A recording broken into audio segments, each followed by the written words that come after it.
최근 충남 서산에서 어른 셋이 14살 여중생 한 명을 폭행하는 일이 있었습니다. 먼저 영상을 보시고 증언도 들어보시죠.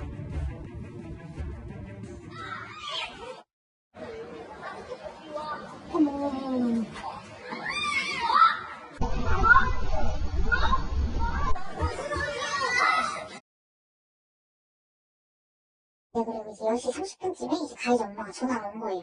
너 오늘 뭐 했어? 그러고 니네가 지금 나이가 몇 살인데 술 너 어디야? 당장 말해. 내가 너 가만 안 둬. 그렇게 전화를 한 거예요. 만나자마자 이제 그 가해자가 너 나 알지? 하더니 싸대기를 한 대 때렸어요. 그리고 저희 동생이 뒤로 피하니까 피해? 이러면서 이제 양손으로 쌍싸대기를 한 20대 정도를 때린 거예요. 머리를 잡고 싸대기를 때리면서 말 대꾸 한다고 이제 멱살 잡고 이제 팔 잡고 막 머리채 잡고 막 흔들고 그런 거죠. 자, 장현준 평론가님, 지금 상황이요. 그러니까 어른, 성인 여성 3명이서 14살 여중생 1명을 끌고 가면서 폭행한 거다. 이유가 뭐였습니까? 네, 40대 여성 1명과 그 친구 2명이 성인 3명인데요. 네. 이 여중생을 왜 폭행하게 됐느냐.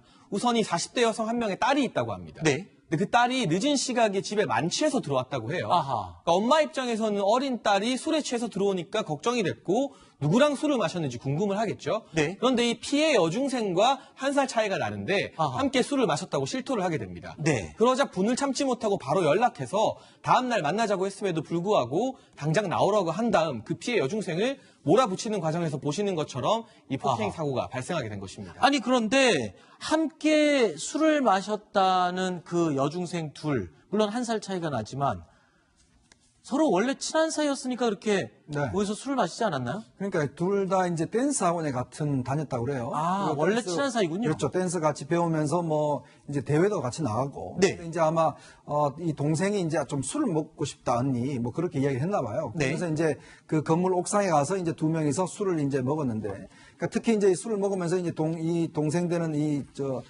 친구가 상당히 자기 고민도 많이 토로하고 그랬던 모양입니다. 네. 근데 아무래도 이제 여중생들이 술을 많이 먹으니까 이게 속이 부대낄 거 아니겠습니까? 네. 그래서 이제 어린 친구가 뭐 이렇게 좀 오바이트도 하고 해서 이제 그럼 너 빨리 집에 들어가라 아하. 라고 집에 보낸 거예요. 네. 이제 그러다 보니까 그거 집에 들어간 것을 이제 온 걸 엄마가 보니까 술이 취해서 온 거 아니겠습니까? 네. 그 누구하고 먹었느냐 하니까 그 언니하고 먹었다. 그래서 이제 저렇게 아하. 일이 벌어진 겁니다.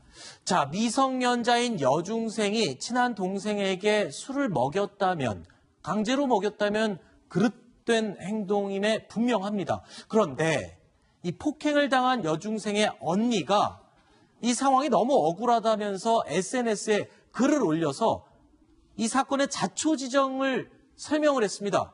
그 이후에 분위기가 좀 반전이 됐습니다. 양지열 변호사님, 어떤 내용이었는지 한번 볼까요? 뭐 다른 것보다 이제 1살 차이긴 하지만 굉장히 가까운 사건 말씀하신 것처럼 네. 그리고 이 폭행을 그러니까 술에 취해서 먼저 들었던 1살 어린 동생이 먼저 좀 술을 먹고 싶다는 얘기를 꺼냈다라는 거예요. 이제 평소에 뭐 고민도 많이 털어놓고 뭐 이랬던 폭행 사이인가요? 당한 여중생이 뭐 내가 좀 안 좋은 일이 있다, 힘든 일이 있다라고 하니까 그러면 술을 같이 먹자라고 제안을 했다는 건지 네. 누가 제안했다는 게 저는 중요하다기보다 네. 두 사람이 그렇게 스스럼 없이 얘기를 나누고 술을 먹자고 할 수 있을 만한 상황이었고 그 기록이 고스란히 아하.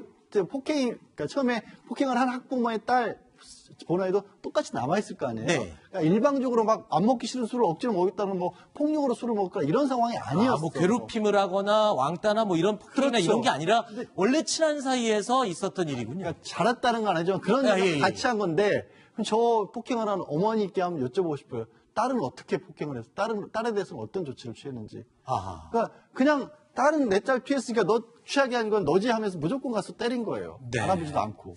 잠시만요. 일단 이 사건은 또 이 폭행을 한 어머니 입장에서도 아주 강력하게 주장을 하고 있는 부분이 있는데요. 일단 폭행을 당한 여중생의 언니는 이 자초지종을 제대로 알지 못한 채 왜 부모님이 섣불리 와서 일방적으로 폭행을 하느냐, 이런 주장을 하고 있는 상황입니다. 통화 내용 들어보시죠. 어른이 미성년자를 왜 때리냐고요?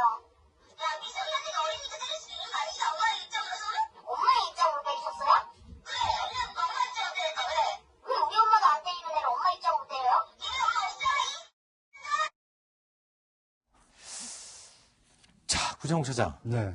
폭행을 당한 여중생의 언니는 동생이 술을 마신 거는 맞지만 그리고 또 술 마신 거는 잘못했지만 네. 그렇다고 해서 어떻게 일방적으로 부모님이 와서 자기 동생을 폭행을 할 수가 있느냐, 미성년자를. 그 부분이 제일 억울하게 따지는 부분인 것 같고요. 한 가지 더 궁금한 게 있습니다. 저 폭행을 한 학부모가 전화 통화를 하는 상대방은 네. 언니거든요. 네. 그 부분도 조금 특이합니다. 아니 그러니까 이제 맞은 학생이 이 때린 사람한테 항의를 하기에는 좀 어려운 상황이었으니까 네. 그 맞고 온 동생을 대신해서 지금 언니가 항의 전화를 엄마가 하면서 있을 거 아닙니까? 그런데 이제 그 폭행당한 학생의 경우에는 이 부모님이 이혼을 했기 때문에 아하. 지금 뭐 같이 살지는 않은 것으로 알려져 엄마가 안 있습니다. 계시는 이 자매였군요. 그렇습니다. 이제 그러다 보니까 지금 언니가 나서서 이 사태를 수습하기 위해서 전화를 했는데, 근데 이제 폭행하신 분의 그 항변을 보면 엄마 입장에서 때렸다고 하는데 네. 요즘 엄마들은 그렇게 때리면서 하지는 않거든요. 아하. 자초지종이 어떻게 됐는지 알아보고 충분히 말로 해도 되는 것을 저렇게 일방적으로 꼭 혼자서 한 것도 아니고 네. 여러 명이 가서 한 거. 이것은 어떻게 보면 이제 집단 폭행에 해당될 수 있기 때문에 네. 아무리 성인이 이 어린 자녀를 훈육할 수는 있지만 네. 저렇게 여럿이 몰려가서 이 폭행이라는 비정상적인 방법으로 훈육하는 것이 올바르냐. 그래서 저런 이 지탄 여론이 좀 커지는 것 같습니다. 자, 일부에서는 이게 일방적인 집단 폭행이 아니냐라고 주장을 하기도 하지만 또 폭행 당사자인 이 학부모는요, 일방적인 폭행이 아니었다, 분명히 쌍방 폭행이었다라고 강력하게 주장하고 있습니다. 행여라도 이를 일방적인 폭행이라고 보도를 하는 언론사가 있다면 이 고소도 서슴지 않겠다라고 주장을 하고 있습니다. 일단 이쪽 폭행 당사자인 학부모의 이야기를 들어보시죠. 한두 대 때린 거 가지고 뭐 20, 30대 때렸다고 그렇게 인터넷에도 올리고 때린 거 조상에 지금 있는 것도 없잖아요. 아주머니 죄송해요. 그렇게 말 한마디만 하면 되는 걸 걔가 먹자고 했다고 내가 무슨 잘못 있다고 막 해가면서 덤비고 하면은 어떤 어른이 그렇게 합니까? 하다가 열받으니까 우발적으로 이렇게 나간 거예요. 우리는 뭐 할 얘기 없어서 지금 안 하고 있는 줄 알아요? 이 사람도 맞았어요. 진단수문을 끊었어요. 당했어요. 걔한테 맞았어요. 이 사람도. 변호사님께 물어봐야 될 것 같습니다. 어떻습니까? 지금 이쪽 폭행 당사자인 학부모 측에서는 그 여중생도 이 맞으면서 이 어머니를 때렸다. 그러니까 쌍방폭행이다. 이렇게 주장을 하고 있는데 법적으로는 어떻습니까? 일단 구별해야 될 게 있어요. 네. 그러니까 우리가 흔히 싸움이라고 하죠. 네. 그러니까 두 사람 쪽에서 한쪽이 우세하게 폭력을 행사하더라도 그게 싸움의 형태라고 한다면 어느 정도 대등한 관계가 있는 관계에서 한다면 그게 이른바 쌍방폭행이 되는 거고, 그게 아니라 좀 폭행을 심하게 당하는 거에서 저항하는 과정에서 물리력을 이쪽에서 좀 맞섰다면 쌍방폭행으로까지 보지는 않거든요. 근데 지금 상황이 일단 저거 봤었을 때 이 학부모 측이 좀 불리한 상황인 건 맞아 보여요. 왜냐하면 법적으로요? 두 사람의 친구분 두 사람이 잡고 있고 한 사람이 때렸다라는 식으로 얘기가 나오고 있는데 화면에도 지금 세 명이 몰려 있는 건 맞거든요. 여중생은 혼자고요. 예, 근데 이제 이 학부모 측에서는 이 친구들, 그러니까 어머니 친구들은 안 때렸다고 말씀을 하시는데 뭐가 제가 불리하다는 얘기를 하냐면 이렇게 뭐 폭력 영화 같은 데 가면 사람들이 빙 둘러싸이는 가운데서 한 사람이 때리는 사람은 한 사람 경우 있죠. 네. 그때도 집단 폭행입니다. 아하. 그러니까 왜냐하면 그렇게 여러 사람이 있으면 당하는 한 사람으로서는 거기에 대해서 저항하기가 어렵잖아요. 1대 다인 경우는 예. 집단 폭행으로 무조건 무조건이라면 그렇게 될 가능성이 예, 굉장히 알겠습니다. 높아요. 그렇기 때문에 학부모 쪽이 조금은 불리한 상황이라는 거죠. 자, 폭행을 당한 이 여중생은 지금 정신적인 충격이 큰 상태라고 이야기합니다. 언니의 말소리를 들어보시죠. 지금 뭐 밖에 나갈 때도 저랑 같이 아니면 밖에 안 나가고 있고요. 그냥 취업 때도 안 나가더라고요. 기차를 받았는데 뭐 이제 그림도 그려보고 우리 부모님에 대해서 이야기도 해보고 하면서 하는데 계속 같이 울었다고 하더라고요. 상담 받으면서도.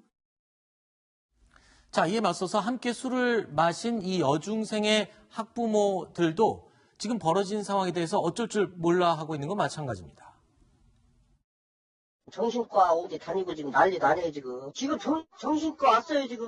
정신과 와가지고, 지금 일주일째 물 한 모금도 제대로 먹지도 못하고 살고 있어요. 그 언니분한테 죄송하다고 진짜 전화 드렸고, 다 하고 했는데, 이거를 계속 무슨 뭐 사람 죽이려고 하는 것도 이게. 자, 경찰은요, 이 논란이 점차 확산되자 이 사건에 대해서 본격적인 수사에 착수했습니다. 잘잘못을 아마 가려내는 과정이 이제 시작이 된 것 같은데요.